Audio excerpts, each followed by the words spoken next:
अरे राशिद, आज तो चांद जमीन पर उतर आया है। मीना को सफेद कपड़ों में देखकर आफताब ने फप्ती कसी। मीना सिर झुकाकर आगे बढ़ गई। उस पर फप्तियाँ कसना और इस प्रकार से छेड़ना आफताब और उसके साथियों का रोज का काम हो गया था। लेकिन मीना सिर झुकाकर उनके सामने से यूं ही निकल जाया करती। उसे समझ नहीं आता कि वह क्या करे।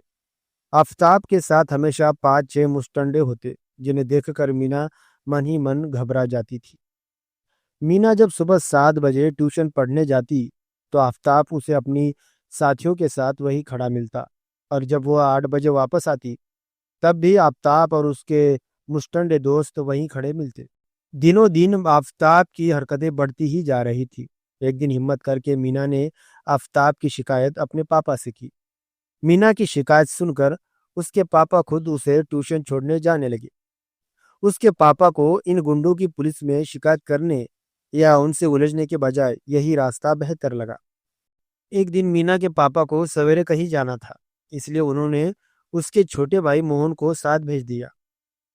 जैसे ही मीना और मोहन आफताब की आवारा टोली के सामने से गुजरे, तो आफताब ने फप्ती कसी। अरे यार अब्दुल्ला, आज तो बेगम साले साहब को साथ लेकर आई है। यह सुनकर मोहन का खून खोल गया। वह आफताब और उसके साथियों से भिड़ गया, पर वह अकेला 5 गुंडों से कैसे लड़ता। उन्होंने उसकी जमकर पिटाई कर दी। मोहल्ले वाले भी चुपचाप खड़े तमाशा देखते रहे, क्योंकि कोई भी आफताब की आवारा मित्र मंडली से पंगा नहीं लेना चाहता था।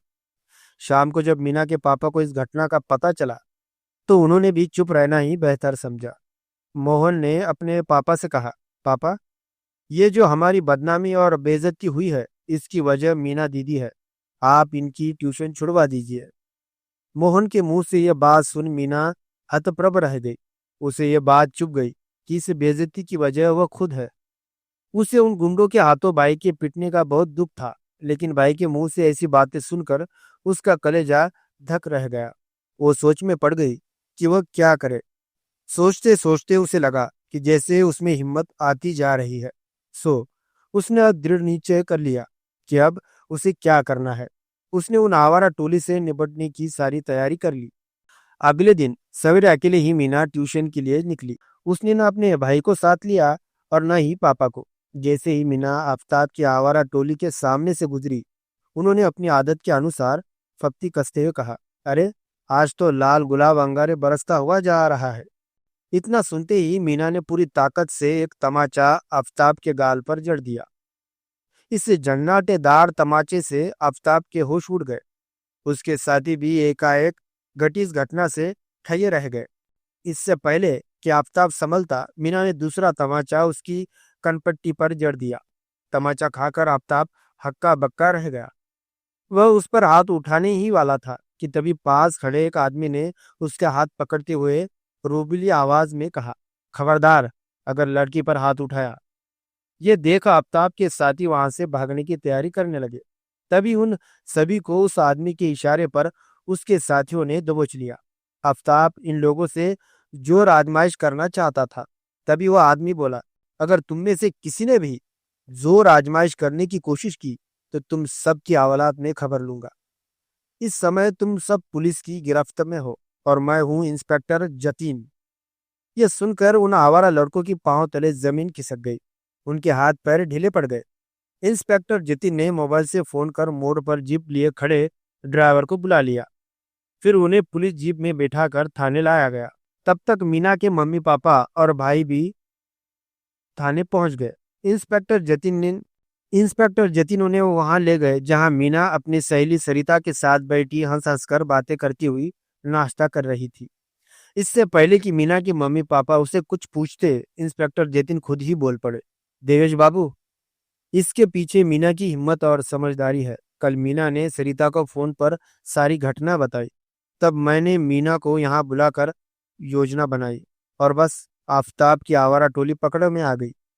देवेश बाबू, एक बात मैं जरूर कहना चाहूंगा कि इस प्रकार के मामलों में कभी चुप नहीं बैठना चाहिए। इसकी शिकायत आपको पहले ही दिन थाने में करनी चाहिए थी, लेकिन आप तो मोहन की पिटाई के बाद भी बुजदिल बने खामोश बैठे रहे। तभी तो इन गुंडों और समाज विरोधी तत्वों की हिम्मत बढ़ती है। ये सुनकर मीना के मम्मी पापा को अफसोस हुआ। मोहन धीरे से बोला, अंकल सॉरी। मोहन बेटा, तुम भी उस दिन झगड़े के बाद सीधे पुलिस थाने आ जाते तो हम तुरंत कार्रवाई करते। पुलिस तो होती ही जनता की सुरक्षा के लिए है, उसे अपना मित्र समझना चाहिए। इंस्पेक्टर जितिन की बातें सुनकर मीना के मम्मी पापा व भाई की उनकी आंखें खुल गई। वे मीना को लेकर घर आ गए। इस हिम्मतपूर्ण कार्य से मीना का मान सम्मान सबकी नजरों में बढ़ गया। लोग कहते हैं, देखो भाई, यही है वह हिम्मत वाली लड़की जिसने गुंडों की पिटाई की। अब मीना को छोड़ना तो दूर, आवारा लड़के उसे देखकर भाग खड़े होते। मीना के हौसले की चर्चा सारे शहर में थी। अब वह सबके लिए एक उदाहरण बन गई थी। उम्मीद है दोस्तों, आपको ये छोटी सी कहानी पसंद आई होगी। दोस्तों, अगर यह कहानी आपको पसंद आए तो प्लीज इस वीडियो को लाइक और चैनल को सब्सक्राइब करना ना भूलें। दोस्तों, यह कहानी पूरी तरह से काल्पनिक है। यह कहानी सिर्फ आपके मनोरंजन के लिए बनाई गई है। धन्यवाद।